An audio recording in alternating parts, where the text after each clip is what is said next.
Hello everyone, कैसे हैं आप सब। एक बार पुनः शिव कोचिंग क्लासेस पर स्वागत है। उम्मीद करता हूं आप सब अच्छे होंगे, मस्त होंगे, बेहतर होंगे, आपकी पढ़ाई बेहतर चल रही होगी। क्लास 12 फिजिक्स एनसीईआरटी में आज हम बात करेंगे बच्चों, परावर्तन द्वारा प्रकाश का ध्रुवण किस प्रकार से होता है। बिल्कुल, हम इसके पहले जो भी वीडियोज लेक्चर प्रोवाइड किए हैं वो आपको हमारे चैनल में प्लेलिस्ट में क्रम से मिल जाएगा। तो जिन बच्चों को पुराना लेक्चर देखना है तो प्लेलिस्ट विजिट जरूर करें। और जो अभी तक नोट्स नहीं लिए हैं, शिव कोचिंग क्लासेस का नोट्स लेना है, बिल्कुल हैंड रिटन।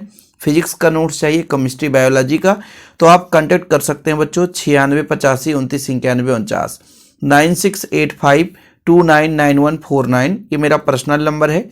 इस नंबर पर आप व्हाट्सअप मैसेज करें, डिटेल्स लें और नोट्स लेना है तो प्रॉपर रूप से नोट्स ले सकते हैं। चलिए शुरू करें बच्चों। सबसे पहले बात करते हैं ध्रुवण है क्या। प्रकाश की संमितता में कमी आना ध्रुवण कहलाता है। अब बच्चों, प्रकाश जो है आप सबको पता है कि एक निश्चित दिशा में गमन करता है तो उसके जो कण होंगे वो सुरंग और गर्त के रूप में आगे बढ़ते हैं और तरंग संचरण के लंबवत कंपन करते हुए, इन इस तरंग संचरण के दिशा में लंबवत कंपन करते हुए आगे की ओर बढ़ते हैं। ठीक है। अब ये जो आपका कण होता है बच्चों, एक कण तो मान लीजिए सुरंग गर्त के रूप में आगे की ओर चलता है और दूसरा कण जो है दूसरे दिशा में आगे की ओर बढ़ेगा। रहेगा बच्चों किसमें, आपके तरंग संचरण के दिशा में ही चलेगा, लेकिन उसके जाने का जो डायरेक्शन है वो बदल जाएगा। जैसे मैं आपको एक तरीका बता दूं कि ये तरंग संचरण की दिशा है, तो कुछ कण बच्चों, कुछ इस प्रकार से लंबवत कंपन करते आगे बढ़ते हैं, कुछ ऊपर नीचे इस प्रकार से बढ़ेंगे, कुछ हालांकि इसके लंबवत ही कंपन करेंगे, लेकिन कंपन करने का तरीका थोड़ा सा अलग हो जाएगा। यदि मैं कह दूं कि तरंग संचरण की जो दिशा है अंदर की ओर है, तो कुछ इस प्रकार से सुरंग और गर्त के रूप में कंपन करेंगे, कुछ इस प्रकार से सुरंग और गर्त के रूप में कंपन करेंगे, कुछ इस प्रकार से सुरंग और गर्त के रूप में कंपन करेंगे। मतलब तरंग संचरण के दिशा के लंबवत ही कंपन करेंगे, लेकिन कई सारे कण उनकी जो डायरेक्शन है वो थोड़ा अलग अलग हो सकता है। अब जब मान लीजिए इसके सम्मुख एक कोई ऐसा, जैसे पोलेराइड ही रख दें, कोई पदार्थ रख दें। अब जब पदार्थ रखेंगे बच्चों, तो केवल ये जिस प्रकार का पदार्थ होगा उन्हीं तरंगों को आगे की ओर जाने देगा। मान लीजिए स्लिट है, तो केवल जब यहां से प्रकाश किरण गुजरेगी तो जो इसके अनुदिश होगा, जैसे ये वाला प्रकाश किरण आगे की ओर बढ़ेगा, बाकी के बाकी जो यहां पे तरंग आगे की ओर जा रहे थे वो अंदर से बाहर नहीं निकल पाएंगे। तो यहां पर केवल और केवल एक ही प्रकार का जो तरंग है वो आगे की ओर बढ़ेगा। इसे बोलते हैं बच्चों समतल ध्रुवित प्रकाश। समतल ध्रुवित प्रकाश है ना। और इस परिघटना को हम ध्रुवण कहते हैं। थोड़ा सा ध्रुवण आपको समझाना जरूरी था कि जैसे प्रकाश स्रोत से प्रकाश निकला है ना और आगे की ओर बढ़ा, जिस दिशा में जा रहा है वो तरंग संचरण की दिशा है। अब वो जो कण है वो कंपन करते हुए आगे की ओर चलते हैं, तो तरंग संचरण के दिशा के लंबवत कंपन करते हुए चलते हैं। अब जरूरी नहीं कि केवल एक ही कण जा रहा है, कई सारे कण हैं और वो लंबवत कंपन करते हैं।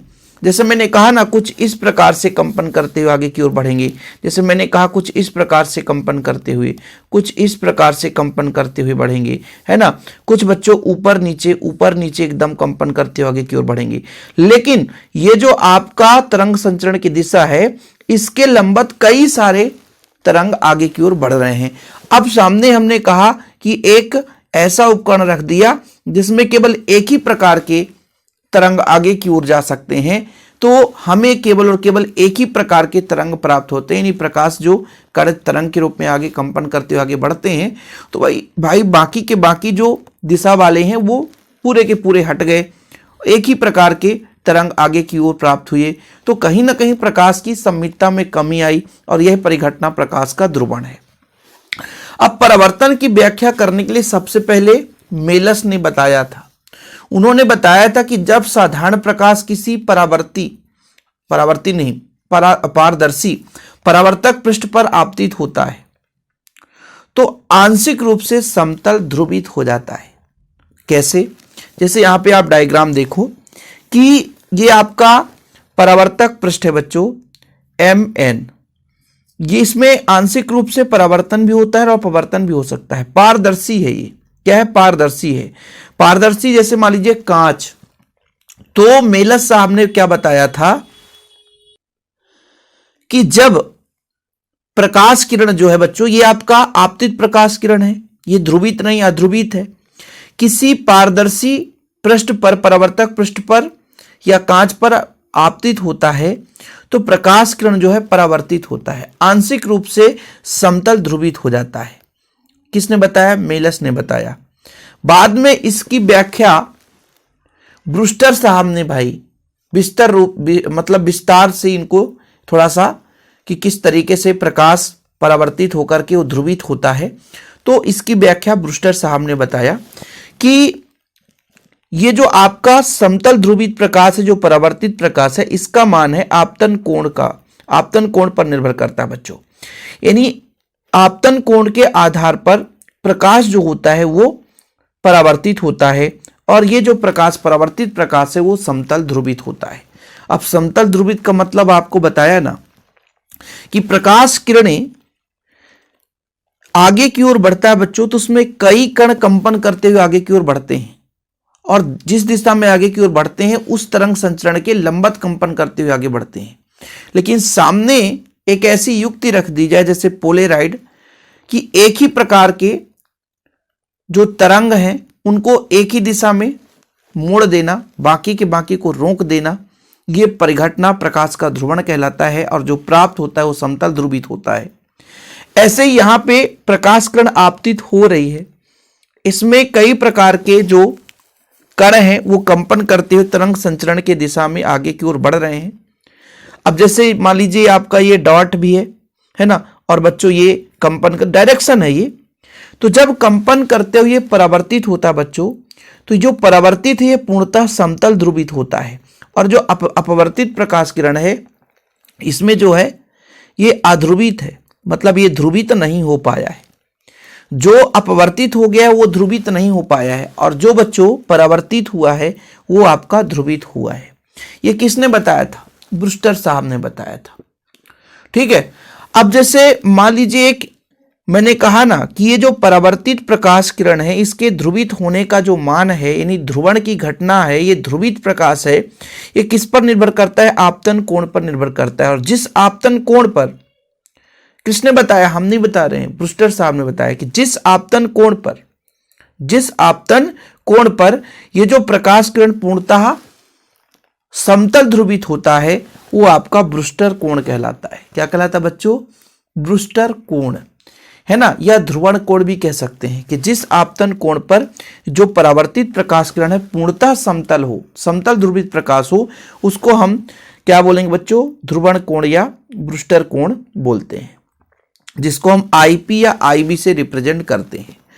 अब इसकी व्याख्या करते समय ब्रूस्टर साहब ने क्या बताया कि जैसे प्रकाश किरण जब आपतित होती है तो ये दो घटकों में इसको हम वियोजित कर सकते हैं।